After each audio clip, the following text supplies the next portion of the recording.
La razón más sobrenatural.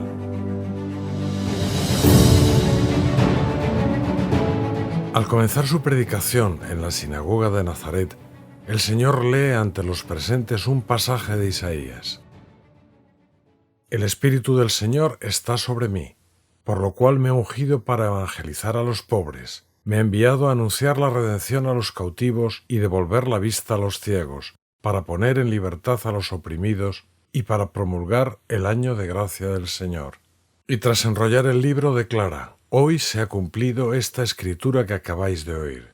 Jesús se presenta de este modo como libertador, ante todo de aquello que constriñe la libertad interior. La ceguera de la ignorancia, la cautividad del pecado, la opresión del diablo. De hecho, no son infrecuentes en su predicación las alusiones a la libertad y a la liberación para aquellos que le siguen. Si vosotros permanecéis en mi palabra, sois en verdad discípulos míos. Conoceréis la verdad y la verdad os hará libres. Un Dios salvador que ama a la libertad. Los primeros cristianos tenían una profunda y exultante conciencia de libertad. Jesús era para ellos el Salvador. No los había liberado de un yugo para imponerles otro distinto, sino que había roto todas las ataduras que les impedían llevar una vida plena. Esta plenitud que ahora se les presentaba como posible se revela en la alegría que rezumaban sus vidas. Estad siempre alegres, exhorta San Pablo, orad sin cesar, dad gracias por todo. Esta es la voluntad de Dios para vosotros en Cristo Jesús. En el principio Dios crea al hombre como Señor de lo creado. El artífice sumo fabricó nuestra naturaleza como una especie de instrumento apto para el ejercicio de la realeza. Y para que el hombre fuera completamente idóneo para ello, le dotó no sólo de excelencias en cuanto al alma, sino en la misma figura del cuerpo. Y es así que el alma pone de manifiesto su excelsa dignidad regia, por el hecho de no reconocer a nadie por Señor y hacerlo todo por su propio arbitrio. Ella, por su propio querer, como dueña de sí, se gobierna a sí mismo. ¿Y de quién otro, fuera del rey, es propio semejante atributo? Por el pecado, el hombre se ve reducido a la esclavitud, pero Dios le levanta con la esperanza de una salvación futura. Este deseo de redimirnos se manifiesta, por ejemplo, cuando libera a su pueblo de la esclavitud de Egipto y le promete una tierra que deberá conquistar, pero que será ante todo la tierra prometida, un don de Dios donde podrá rendirle culto con libertad. Yo soy el Señor, tu Dios, que te ha sacado del país de Egipto, de la casa de la esclavitud. Y añade: no tendrás otro Dios fuera de mí. Es precisamente así como Dios presenta a su pueblo los mandamientos del Decálogo, como las condiciones para que sea verdaderamente libre y no recaiga de nuevo en la servidumbre.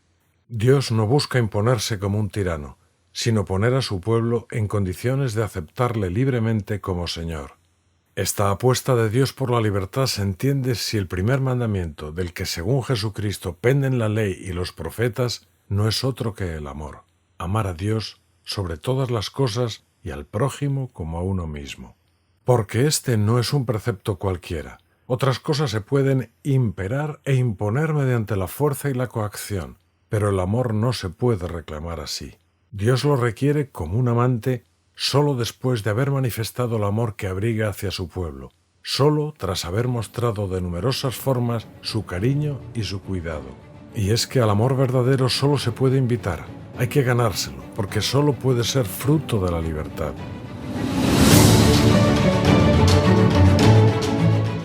Un sentido para la libertad. Para descubrir y dejarse alcanzar por este amor, resulta imprescindible fomentar la libertad interior, que lleva a hacer las cosas por amor. Precisamente para poder amarle de verdad, Dios nos ha creado libres. Es así como nos mira y como se deleita en nosotros. Nos cuesta entenderlo porque los seres humanos no sabemos crear seres libres. A lo sumo, producimos autómatas que llevan a cabo aquello para lo que los hemos diseñado o remedamos la libertad creando artefactos que funcionan aleatoriamente. Pero somos incapaces de suscitar algo que pueda decidir por sí mismo. Sin embargo, esto es lo que hace Dios con nosotros al crearnos y al redimirnos del pecado que limitaba nuestra libertad. Ser libre no es, en primer lugar, no estar determinado o condicionado por algo externo, sino ser capaz de respaldar nuestras acciones y nuestras respuestas. Por eso la libertad va de la mano de la responsabilidad. Ser libre es ser capaz de responder y, por tanto, de establecer un diálogo pleno y real con otras personas y, ante todo, con nuestro Creador. No es, por lo tanto, la libertad algo añadido, una característica de la que podríamos prescindir y seguir siendo nosotros mismos. La libertad que Dios quiere para nosotros es verdadera y tan profunda como nuestro ser. Su reconocimiento es un gran avance del ser humano. La pasión por la libertad, su exigencia por parte de personas y pueblos, es un signo positivo de nuestro tiempo. Reconocer la libertad de cada mujer y de cada hombre significa reconocer que son personas, dueños y responsables de sus propios actos, con la posibilidad de orientar su propia existencia. Dios, que nos quiere como somos porque nos ha creado, nos quiere libres porque nos ama por nosotros mismos y solo se conforma con la apertura libre y amorosa de nuestra intimidad. Dame, hijo mío, tu corazón. Así se comprende que, porque me da la gana, sea para San José María la razón más sobrenatural para hacer el bien, aquella en la que se anuda el misterio del amor creador y redentor de Dios con la respuesta auténtica de su criatura amada, que tiene en su mano reconocerle como Padre y aceptar con confianza la voluntad de quien solo puede querer el bien de su Hijo. Dios ha puesto nuestro destino en nuestras manos, no ciertamente en el sentido de que podamos conseguir por nuestras fuerzas aquello que nos tiene preparado, pero sí porque se encuentra en nuestras manos convertirnos a Él, que es quien nos puede hacer felices. Reconocer esta capacidad de amar a Dios libremente puede, en un primer momento, producirnos temor. Sin embargo, si nos da la gana decirle que sí, esta misma convicción de que somos libres nos llena de alegría y esperanza. Como hijos de Dios nos sentimos seguros en la medida en que queremos apoyarnos en Él.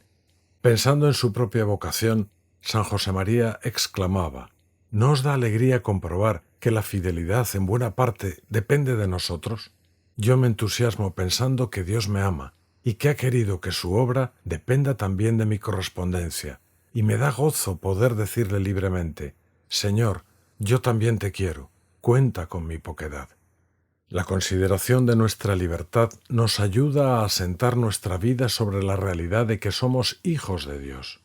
No somos un ejemplar intercambiable. Nuestra respuesta es insustituible porque somos criaturas queridas por Dios con amor de predilección. Pero podemos perder la conciencia de nuestra libertad en la medida en que no la ejercemos. En ese caso, es lógico que nos sintamos cada vez más limitados, condicionados y aún coaccionados por nuestros estados de ánimo o por el ambiente. Es así como puede plantearse la duda de si somos libres o incluso de si ser libre merece la pena o tiene un sentido. El cristiano sabe, sin embargo, que la libertad tiene un sentido. No solo estamos libres de ataduras, en poder de nuestra propia decisión.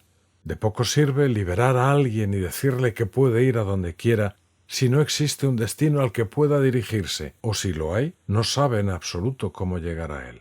Por eso, Dios no solo nos otorga la capacidad de deshacernos de lo que nos limita y aprisiona, sino que abre ante nosotros un horizonte ilimitado, a la altura de nuestros anhelos más profundos.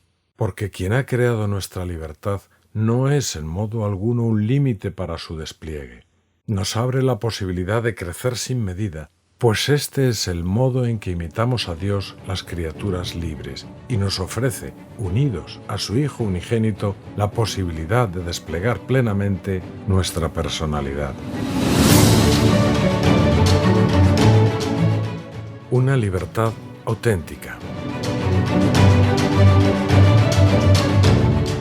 San José María concebía su labor como una tarea encaminada a situar a cada uno frente a las exigencias completas de su vida, ayudándole a descubrir lo que Dios en concreto le pide sin poner limitación alguna a esa independencia santa y a esa bendita responsabilidad individual que son características de una conciencia cristiana. Ese modo de obrar y ese espíritu se basan en el respeto a la trascendencia de la verdad revelada y en el amor a la libertad de la humana criatura.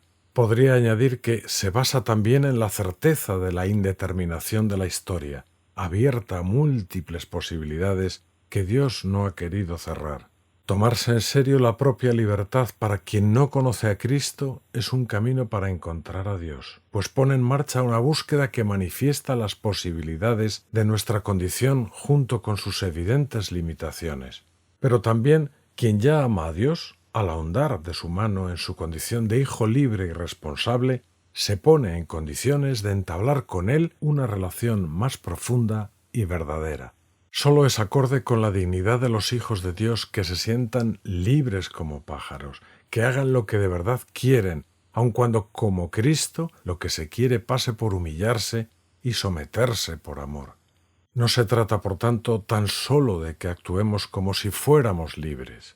Si queremos de verdad seguir a Jesús, hemos de buscar en nosotros esa fuente de libertad auténtica que es nuestra filiación divina, y comportarnos de acuerdo con ella, de modo que alcancemos la libertad de espíritu, que es esta capacidad y actitud habitual de obrar por amor, especialmente en el empeño de seguir lo que en cada circunstancia Dios le pide a cada uno. Hacer pie en ella se traducirá en la espontaneidad y la iniciativa con que nos comportamos, y en que no nos dejamos atenazar por el miedo.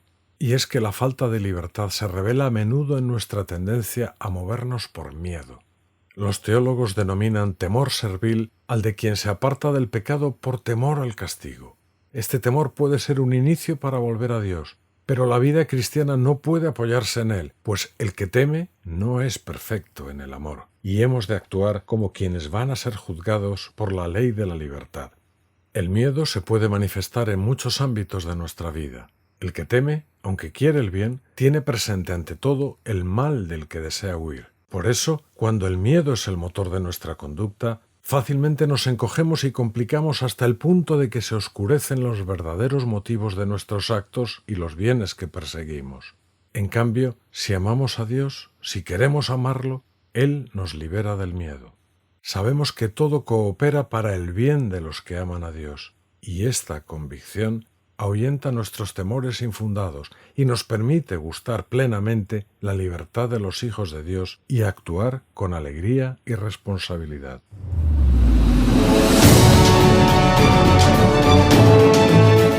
Renovar nuestra libertad.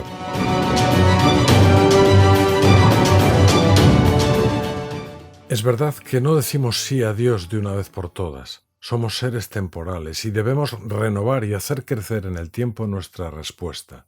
Además, porque estamos llamados a responder libremente, el Señor busca en nosotros una respuesta cada vez más auténtica.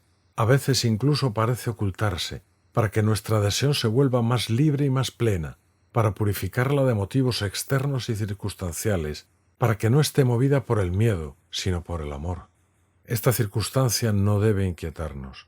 Es una invitación a la fidelidad, que no es la conservación de algo que ya se ha hecho, sino la renovación gozosa, en las más diversas circunstancias, de una donación a Dios que quiere ser plena e incondicionada.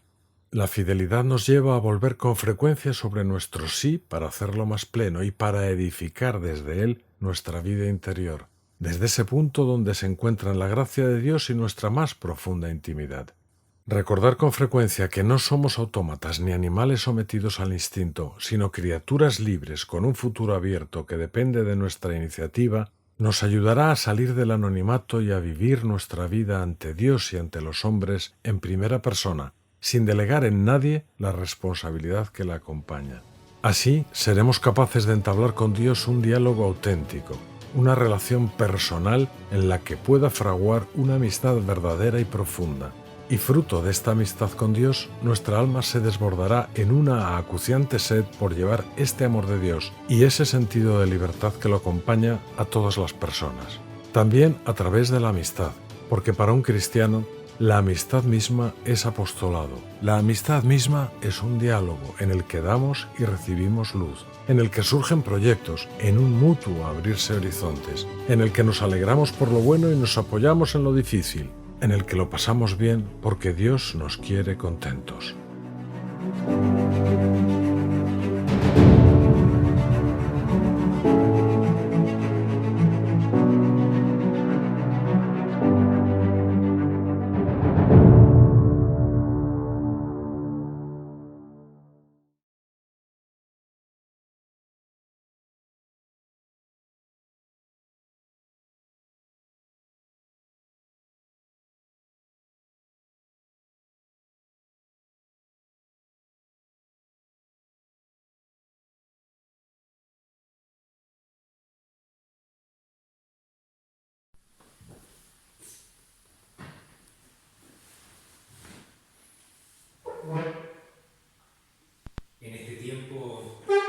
En este tiempo de cuarentena, de confinamiento, cuando se prolonga, cuando quizá ahora aquí delante del Señor haciendo oración, creo, Señor, creo firmemente que estás aquí, que me ves, que me oyes, no solo a mí, sino a todas las personas que también están viendo, no directamente, claro, como en mi caso aquí en el oratorio, pero sí a través de su pantalla, ellas están junto a ti, tienen su corazón al lado tuyo, han abierto su corazón para que tú puedas entrar más fácilmente, para que puedas volver a reinar. Así te pedimos en el corazón de cada uno, de cada una de quienes nos escuchan, y en el mío también ahora, en este rato de oración. Y te decía que en este tiempo de mayor ya cansancio, como agotamiento, de tanta cuarentena, de tanta cosa, junto con rezar y ofrecer este retiro por aquellas personas que lo están pasando mal y muy mal, ¿cómo nos gustaría, verdad?, estar al lado de cada una de ellas? Desde aquí elevamos nuestro corazón al Señor como una oración, como un sacrificio, por toda esa gente que lo está pasando mal, para que de una manera misteriosa sientan tu fuerza, Jesús, se sientan acompañados. Y te decía, ahora sí, ¿verdad?, en este tiempo ya como de cansancio, es un tiempo en el que tú nos pides, Señor, ahondar en nuestras convicciones de fe. No solo tener fe, no solo creer en ti,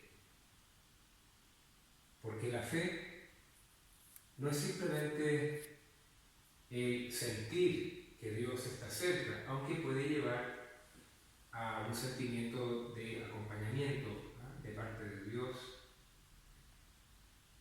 porque la fe no es un conjunto de ideas que a uno le aclaran el futuro, aunque la fe ilumina la inteligencia.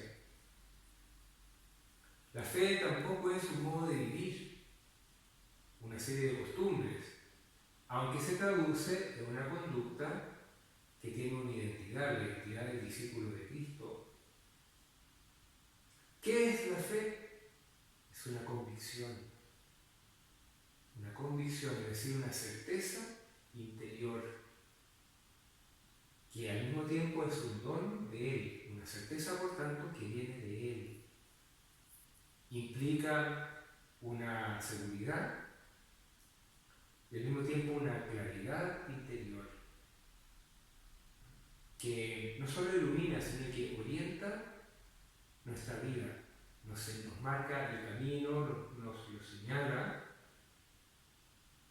y hace falta ahondar esas convicciones. Las convicciones son algo vivo, son ideas que se encarnan, se transforman en ideales, pero que implican siempre, como sabemos, la unión con alguien. Por tanto, te decía, la fe es algo vivo, una convicción, unas convicciones que se han de alimentar, que han de crecer. Y eso es lo que ahora, en esta primera meditación del retiro, nosotros delante de Jesús le pedimos: Señor, que yo aprenda a alimentar bien mis convicciones de fe. Mira, esto viene ya del Evangelio, ¿no? Jesús cuando advierte a sus apóstoles, a los discípulos y a la gente en general, ¿no? Cuidado con los profetas falsos. Se acercan con piel de oveja, pero por dentro son lobos rapaces.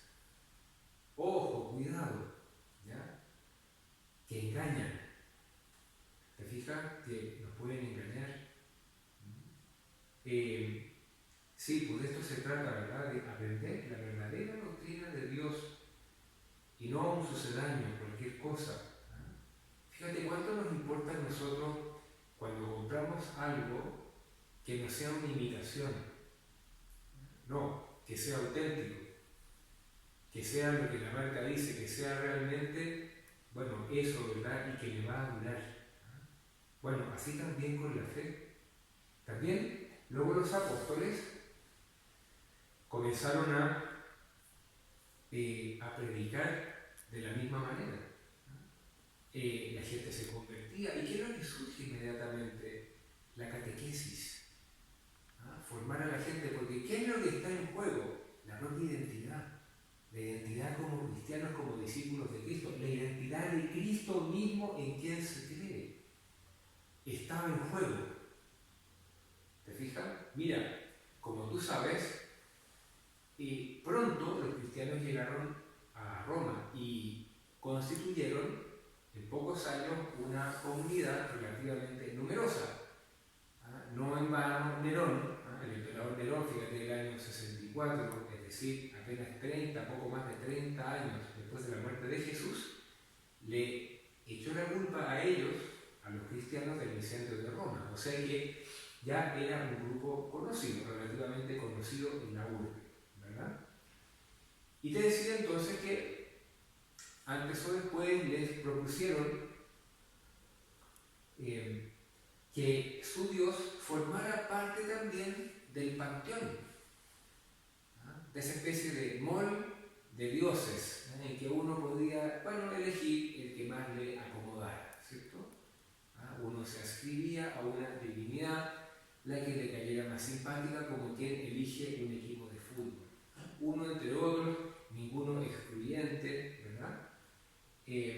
Pero claro, era tentadora la propuesta, porque significaba que ya la autoridad no los iba a perseguir, significaba que no los iban a hostigar, significaba un tiempo de paz para poder difundirse, para poder profundizar. O sea, había muchas, diríamos, condiciones favorables, ¿verdad? Pero no. So pena de martirio y de lo que ocurriera, ellos dicen que no pueden transar. ¿Por qué es lo que está en juego?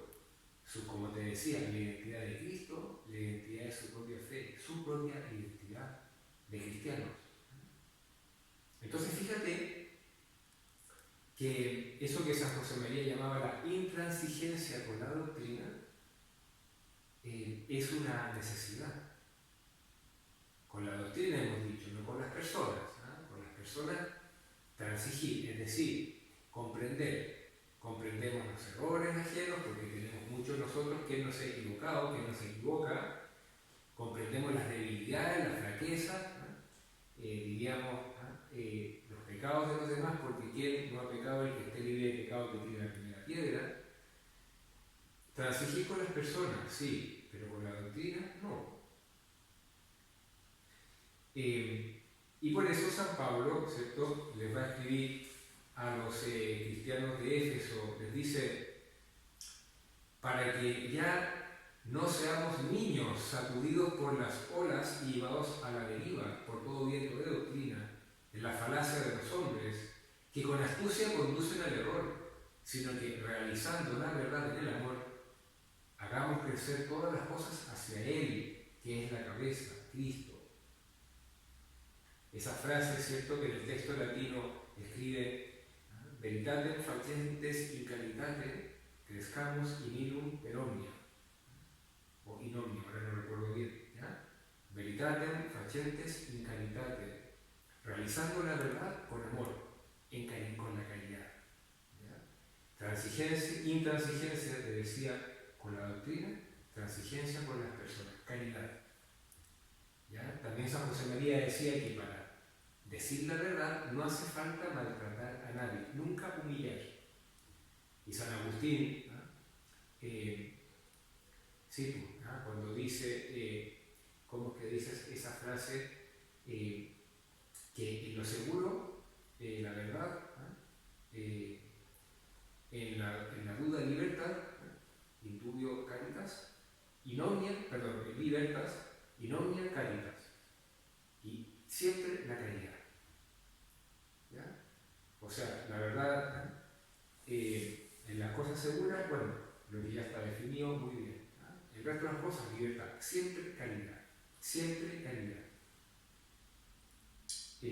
No hace falta ponerse de mal humor, no hace falta levantar la voz, no hace falta impacientarse, siempre caridad, con delicadeza, con finura, como me gustaría que me lo explicaran a mí, siempre de manera animante, positiva.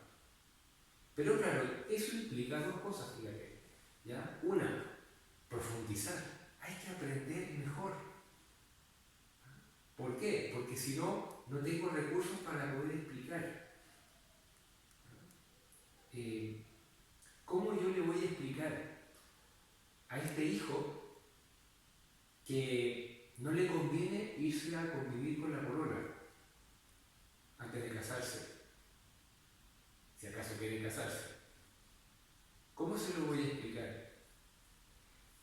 Por decirte un tema, ¿verdad? Entre otros. Este hijo que ya se considera un no creyente.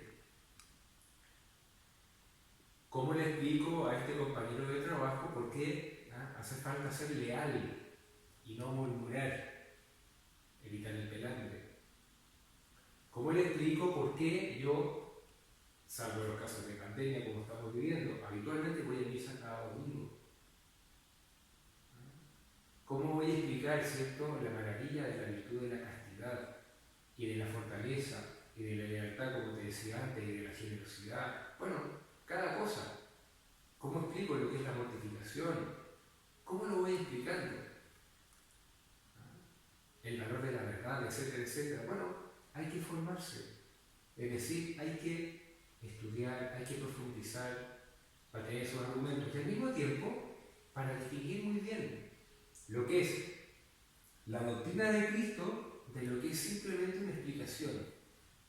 Y que también puede ser otra. Cuando uno no ha profundizado, uno no sabe distinguir muy bien lo que es doctrina de Cristo y lo que es una explicación.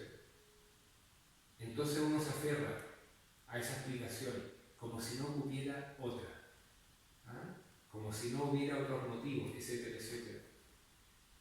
Y no, pues el Señor quiere que profundicemos, ¿verdad?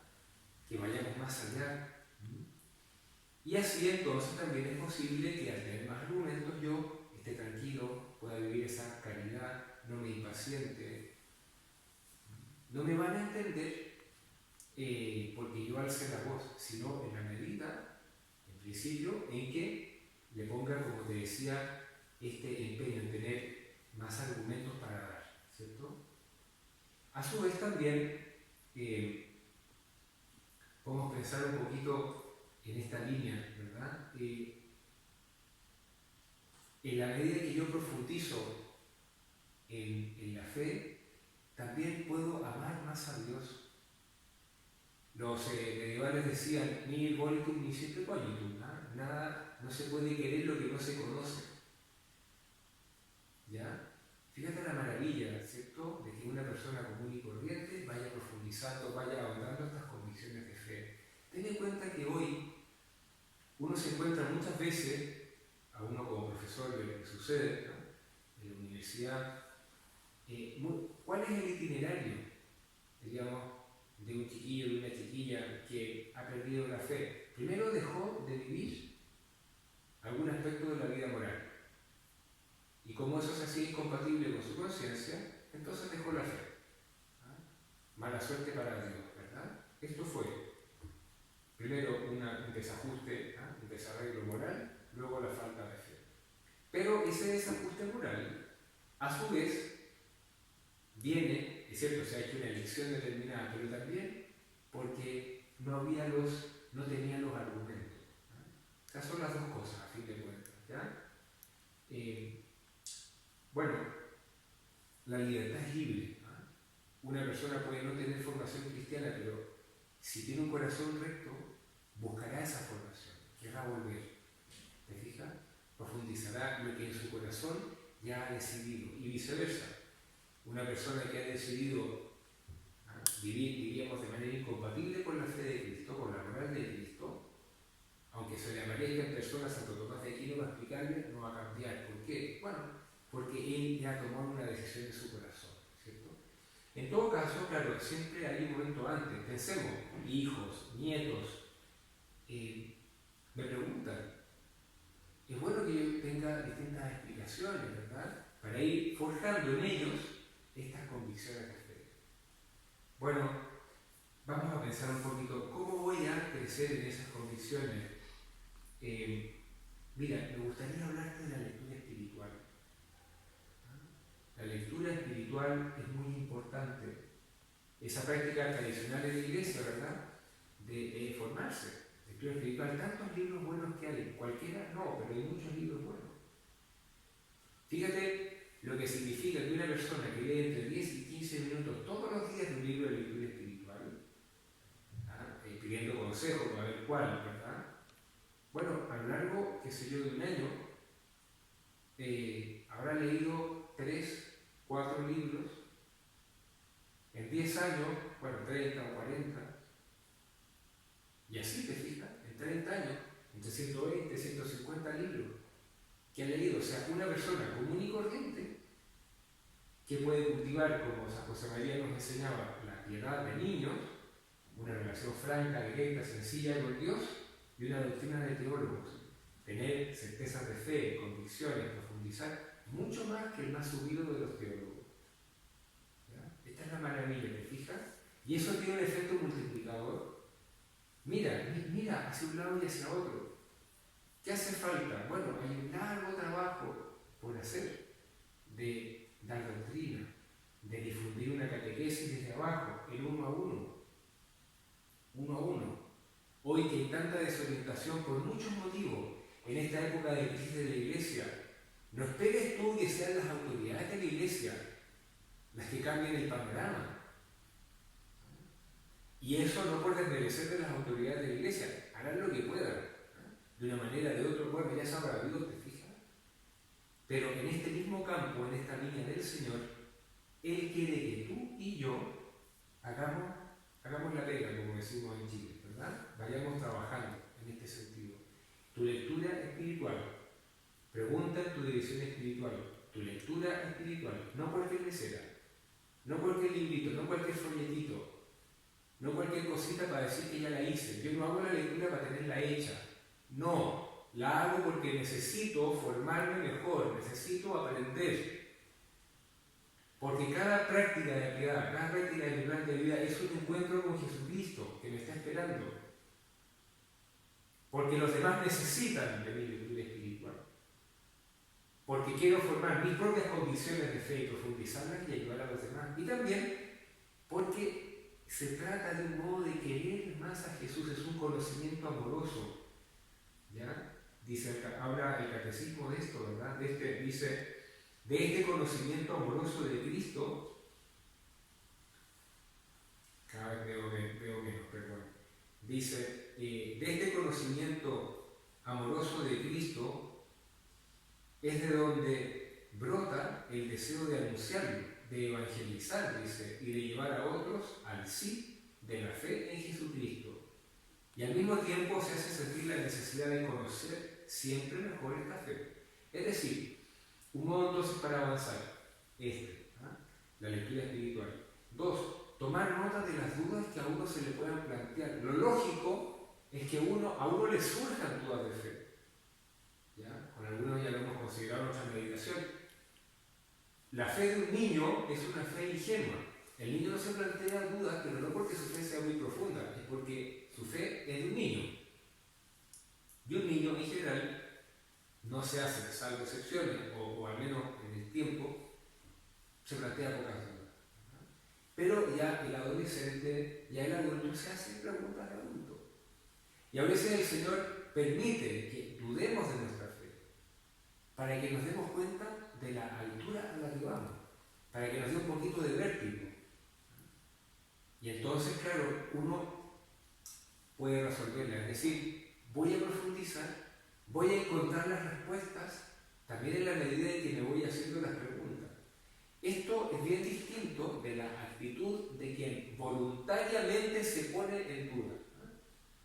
Pongo en duda algo, así voluntariamente. Esa duda, la duda voluntaria, es más bien un modo de apartarse de la fe. ¿Te fijas? Y eso es un pecado. Porque es una ofensa a Dios, ¿verdad? Decirle, mira, no te creo. No me parece, hasta ahí lo dejo. Yo me he corrido, ¿verdad? Distinto de cuando a uno le surge una duda y la pregunta, y así la va resolviendo, etc. ¿no? Luego también los medios de formación que el Opus Dei ofrece, ¿cierto? Quizá ustedes, muchas de ustedes participan de estos medios de formación.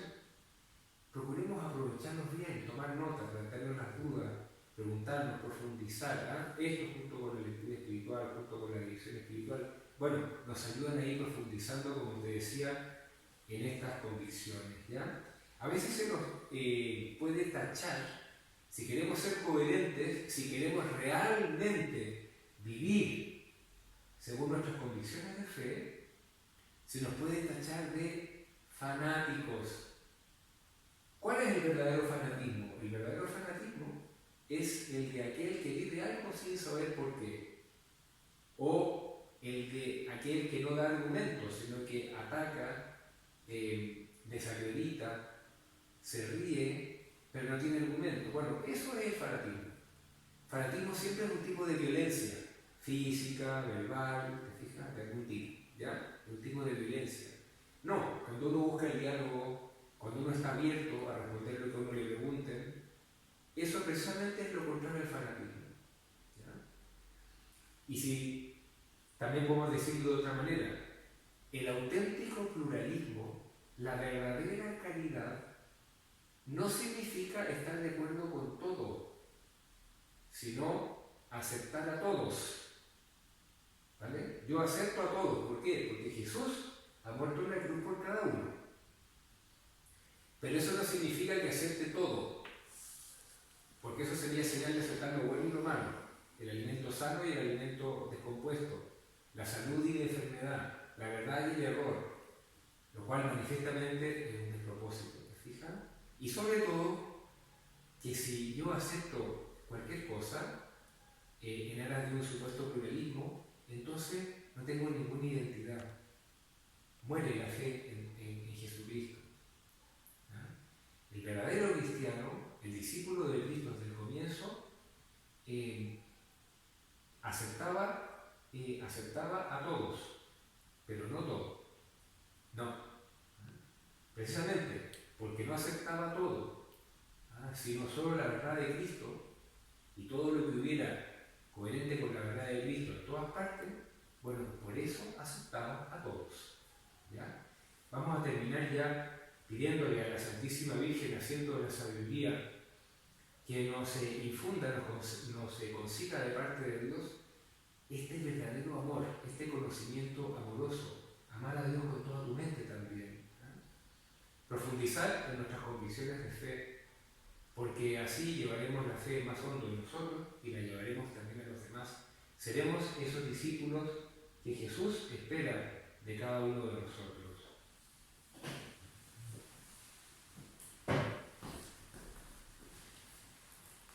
Te doy gracias, Dios mío, por los buenos propósitos, afectos e inspiraciones que me has comunicado en esta meditación. Te pido ayuda para ponerlos por obra. Madre mía Inmaculada, San José, mi Padre y mi Señor, ángel de mi guarda, interceded por mí.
Por la señal de la Santa Cruz de nuestros enemigos, líbranos, Señor Dios nuestro, en nombre del Padre, del Hijo y del Espíritu Santo. Amén. Señor mío y Dios mío, creo firmemente que estás aquí, que me ves, que me oyes, te adoro con profunda reverencia.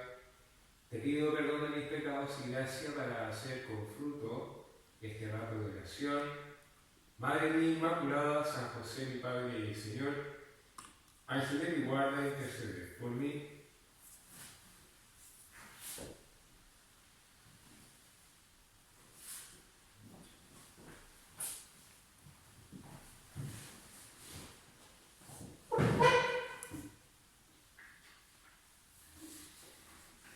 Seguimos con nuestro retiro, tratando de pedirle al Señor, Señor, queremos estar muy metidos en ti. Queremos que este rato sea, un auténtico retiro, es decir, apartarnos un poco de lo cotidiano, de este no parar, ¿cierto? Casi sin horario, todo el día, para irnos a solas contigo. Qué bueno, Señor, poder estar a solas contigo, haciendo ahora de nuevo este rato de oración. Y llevamos la imaginación a esa escena del Evangelio en la que nos recoge San Marcos. Dice, dejando Jesús el territorio de Tiro, pasó por Sidón, camino del mar de Galilea, atravesando la Decápolis, es decir, toda la ribera, diríamos, oriental, del mar de Galilea. Los galileos le llaman así porque para ellos es muy grande y es un mar. Para el resto, el lago de Tiberíades o de Genesaret, porque, será grande, pero tampoco es para tanto, ¿cierto? El punto es que en esa ribera oriental había algunas ciudades pequeñas, quizás eran 10, por eso el nombre de Decápolis, y eran gentiles, no eran judíos. Y entonces por ahí va caminando Jesús y dice que le presentaron a un sordo, que además apenas podía hablar, diríamos un sordo mudo, un mudito que además es sordo, ¿cierto? Y le piden que le imponga la mano. Fíjate lo siguiente, por una parte, no le piden que lo cure, son paganos, saben que este Jesús es un hombre con poderes, pero su fe es todavía bastante imperfecta, y la del mudito también, ¿verdad? Por tanto, que al menos le imponga la mano, que lo bendiga, como a veces, guardando la distancia, Señor, cuando uno va caminando por la calle y una señora como que dice, Padre, bendígame la guaguita, o lo que sea, ¿te fijas? O me da una medallita, alguna cosa, o sea, una bendición por si acaso, para que me sirva. Bendígame la guaguita, bendígame el perrito, el gatito, a uno le pueden pedir todo tipo de bendiciones, ¿cierto? Y está previsto, está bien. Bueno, Jesús también, simplemente es esto, le pide una bendición, una fe bastante imperfecta, aún, ¿verdad? Se trata de pagano. Pero también, fíjate lo que significa la vida para ese mundito, que además es sordo.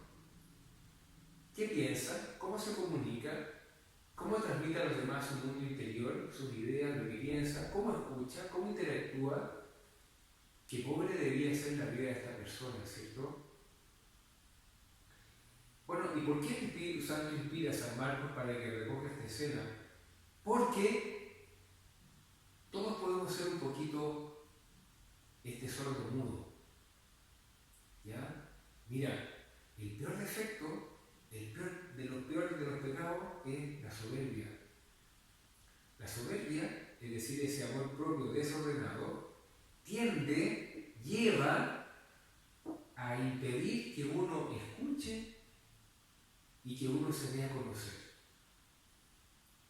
Que uno escuche, ¿por qué? Porque no, es que yo ya sé, es que yo tengo mi idea, yo lo tengo clarísimo, no me tienen por qué decir, no, ya lo sé, muchas gracias, no, yo estoy bien, no necesito ayuda, me lleva a esa autosuficiencia. Y luego también me impide hablar. Me cuesta reconocer mis defectos, me cuesta darme a conocer. De alguna manera como que desconfío un poco del resto, no me dejo ayudar. Este este trasfondo nos puede servir para pedirle al Señor o hablar con Él de un tema como muy puntual, ¿no? La dirección espiritual en tiempos de pandemia. Esto en concreto, ¿vale? Porque efectivamente en este tiempo, claro, aparentemente es más fácil cuidar la dirección espiritual, ¿no? Es decir, que me puedan ayudar, ya, tú sabes bien, la dirección espiritual, en realidad el término es un poquito, si queremos, equívoco. ¿Por qué? Porque no es que me dirijan, vas a hacer esto, no es que me manden, imperativamente.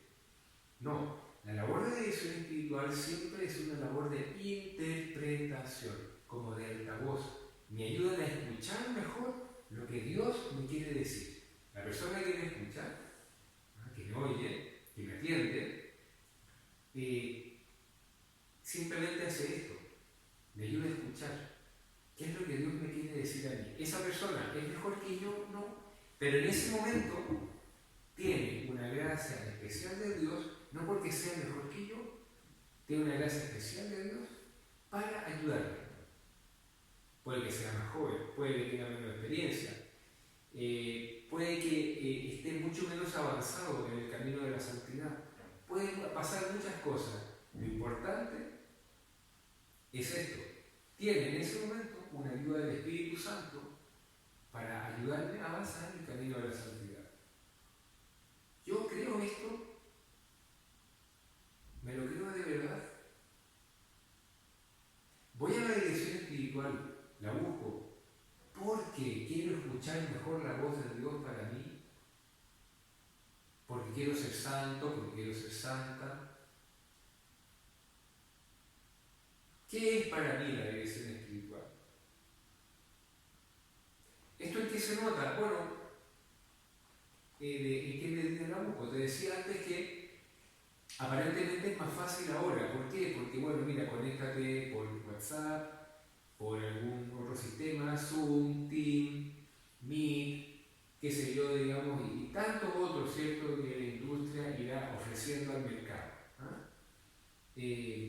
Bueno, cada uno quiere tener el suyo, ¿verdad? Bueno, fantástico, muy bien. Ya, aparentemente es más fácil. No tengo que perseguir a la persona, no tengo que atravesar el medio de Santiago, no. Pero también puede ser más difícil. ¿Por qué? Porque a través de la pantalla me cuesta más darme a conocer. Me cuesta más sincerarme. Es más cercana a la tentación de quedar un poquito en la superficie. Bueno, no, si vamos bien, si luchando, porque luchando, siempre por ser mejor. O, fíjate, esa otra paradoja, ¿verdad? Dado, por ejemplo, en este tiempo de pandemia, que uno pensaba que iba a tener más tiempo, al final uno tiene menos tiempo, porque como que cuesta mucho más los horarios.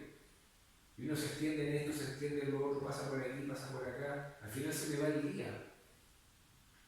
Bueno, no iba a hablar con fulanita, no iba a hablar con fulanito, o con los fulanitos, o con el padre tanto, el padre cuánto. No, ¿por qué? Porque se lo fue el tiempo. Entonces, ¿qué quedamos? Claro.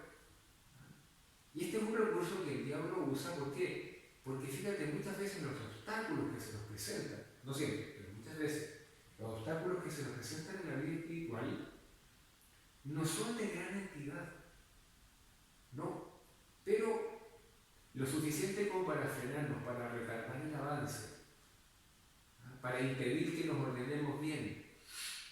¿Te fijas? Y entonces, ¿qué es lo que hace el diablo? Impide la dirección espiritual. ¿Por qué? Porque sabe que con ella uno va a avanzar más rápido. Sabe también que si uno cultiva la sinceridad, entonces va a vencer mucho más fácilmente las tentaciones. Va a escuchar con mayor claridad y nitidez la voz de Dios. ¿Te fijas? Por eso yo te diría, no seamos lesos, busquemos rápido, no porque tengamos ganas de la dirección espiritual. Muchas veces pasa que uno anda con el alma como insensible. Ganas de dirección espiritual, salvo que de repente mira Amazon y estoy contando, me hace tan bien, me ayuda tanto, tengo muchas ganas, no me cae tan bien, vale, pero habitualmente mira después, otro día, ¿para qué? Pero en el fondo es un acto de fe en Dios, ¿verdad? Señor, yo busco la dirección espiritual porque en el fondo busco tu voluntad, porque me fío de tu gracia, porque sé que ahí está la gracia de Dios para ayudarme a avanzar, ayudarme a crecer en la santidad. Por tanto, buscarla yo, que no me persiga, ¿ya? Buscarla yo. Es que habíamos quedado tal día, tal hora y ay, no voy a poder. Bueno, aviso, adelanto. Soy delicado con la persona que habitualmente me ayuda. Yo me adelanto, no esperaré que uno lo persiga. Yo por lo menos como sacerdote procuro, si alguien dice, ya, oiga, me gustaría hablar con usted, vale, muy bien, tú me escribes. No perseguir. Vale aquí el refrán. Guagua que no llora, no mama. Punto. Punto. Y ojo a la tendencia a aislarse. Que a todos nos puede venir, ¿verdad? No, que la verdad es que no me han ayudado, no se preocupan de mí, no me han llamado. Oye, no sé, perla, o sea, ¿por qué te tienen que llamar? Llama tú, preocúpate tú. No te aísles, no te aísles. Llama, date a conocer. Sé una persona sencilla, sé valiente. Seamos, me lo digo también a mí mismo, yo ahora. Vamos a buscar esa dirección espiritual. ¿Ya? No seamos soberbios, enredados. Vamos a dejarnos ayudar. ¿Cuánto bien podría hacer Dios en nosotros y a través de nosotros? Y no puede, porque no lo dejamos, por nuestra propia soberbia, por nuestro enredo. Claro, hace falta para esto la sinceridad, ¿cierto? Digámoslo así, más o menos brevemente, porque el tema no es tanto la sinceridad cuanto la dirección espiritual, ¿verdad? Pero mira, es muy importante primero esa sinceridad con uno mismo. Llamar a las cosas por su nombre. Dejar que me las puedan decir también. Si realmente en la casa te dicen, mira, es que te pasa esto, lo otro, que yo no lo tome como un ataque, como un drama. Solo en la medida en que me dicen mis defectos, tengo la oportunidad de mejorar. Es bueno que me los digan con claridad, con cariño, con lealtad. En vez de que anden pelando por la espalda, que me los digan a la cara. Pero tengo que ser una persona fácil, dejar que me los digan, ¿cierto? No como esa persona que me contaba que en su trabajo, a X por ahí, bueno, el jefe una vez los reunió a todos, les dijo, formamos un equipo, si de repente yo me equivoco en algo, díganmelo nomás, porque para eso estamos, no sé qué, no sé cuánto, ¿verdad? Muchas flores. Total que algún ingenuo efectivamente le dijo al jefe, a solas, ¿verdad? Un defecto, algo que según él estaba mal. Y claro, el tipo se enojó tanto que hasta ahí no más llegamos, pues nadie más le dijo jamás ningún defecto, porque era intratable. Bueno, que no nos pase esto, que no seamos la difícil de la familia, que puedan decir, y así puedo mejorar, que yo tome nota, que me dé cuenta, que me lleve a la oración, que lo medite, que vaya conociendo mis defectos, que les ponga nombre y apellido, sinceridad conmigo, a la vez sinceridad con Dios. Se lo cuento al Señor. Se lo cuento al Señor en mi rato de oración. Se lo cuento al Señor también haciendo cada día mi examen de conciencia. Porque, esto es muy importante, no solo hay que querer ser sincero, sino que hay que aprender a ser sincero. Mi examen de conciencia por escrito cada día, ya lo sabemos, ¿cierto? Lo hemos dicho tantas veces, pero no está de más repetirlo. El examen de conciencia es una práctica de piedad a la medida de cada persona, si no, no sirve. No sirve, en general, porque yo me pregunte qué hice bien, qué hice mal, qué podría ser mejor. En general, salvo excepciones, no me sirve. No me sirve repasar una lista así de prácticas de piedad. No, eso no es lo que me pasa a mí. Yo tengo que hacerme mi propio esquema de examen y realizarlo cada día, mi propia nota de examen. La que me sirve ahora, en este tiempo, de manera selectiva. ¿En qué tengo que mejorar? ¿Qué debería cambiar? Claro, aquí viene la flojera. Que tengo tantas cosas. A ver, pues señora, agarre su teléfono y escríbalo. archivo de texto, o en una libreta. Si no le gusta mucho la tecnología, en una libreta, ya, mi pauta, la reviso cada día, voy anotando 2 o 3 cositas, o en el teléfono voy escribiendo. Y de ahí, ¿cierto? De ahí uno prepara su profesión cuando se puede, prepara uno su dirección espiritual, ir hablando de lo que pasa en mi alma, no simplemente contar cosas. Yo no voy a la dirección espiritual para contar que, bueno, mira, se le echó a perder la lavadora y la verdad es que, oye, que se junta carbure cuando uno no hace aseo. No, pues hacer eso, ¿para qué voy a hacer perder el tiempo, verdad? No, hablo de lo que veo de mi relación con Dios. Y de cómo percibo que Dios me dé a mí, en el sentido de, bueno, a ver, ¿qué quiere Dios que yo mejore ahora? Entonces hablo, que se yo, de mi genio, y de mi humor, de estado de ánimo, y de lo que yo percibo en mi oración. Mira, una cosa súper importante, me parece, esto es de cosecha más personal, me puedo equivocar, ¿ah? Pero hay un reflejo muy directo entre el modo de hablar con Dios, lo que hablo con Dios, el tema así de mi oración, y lo que yo hablo en mi dirección espiritual. Es decir, tal como yo hablo en mi dirección espiritual, bueno, eso refleja, si trato de ser sincero, mi modo de hacer oración. Si no sé muy bien qué decir en mi dirección espiritual, no tengo idea. Bueno, es que entonces la pregunta es, ¿y de qué hablo con Dios? Claro, hay temas que tenemos que atacar, el tema del examen y el tema de la oración, porque son muy cercanos, ¿verdad? Todos queremos ser sinceros, todos queremos buscar la dirección espiritual, tenemos que aprender a hacerlo. Este binomio, ¿te fijas? Oración mental, examen de conciencia, que se alimentan recíprocamente. Bueno, eso será tema de otra meditación, ¿ya?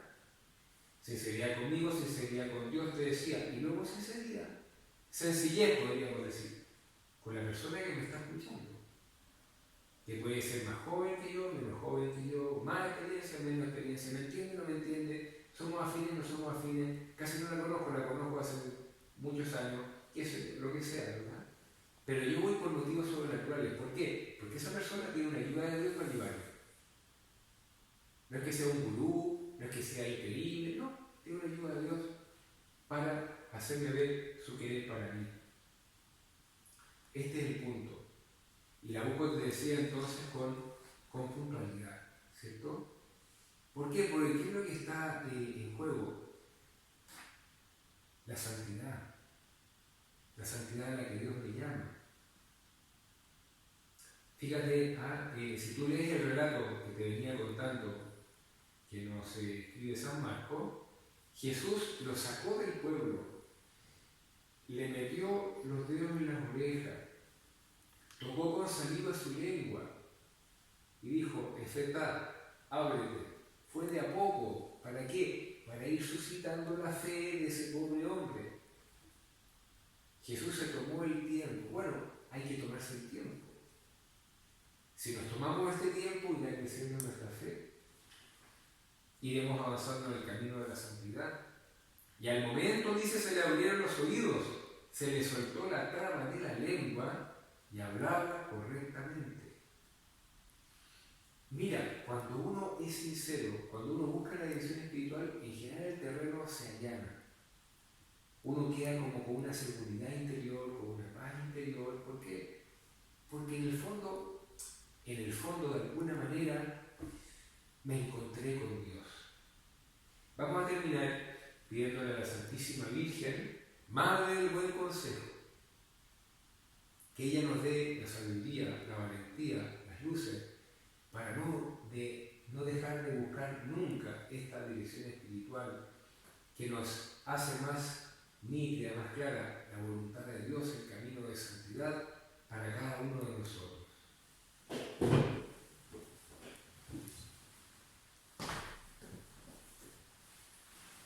Te doy gracias, Dios mío, por los buenos propósitos, afectos e inspiraciones que me has comunicado en esta meditación.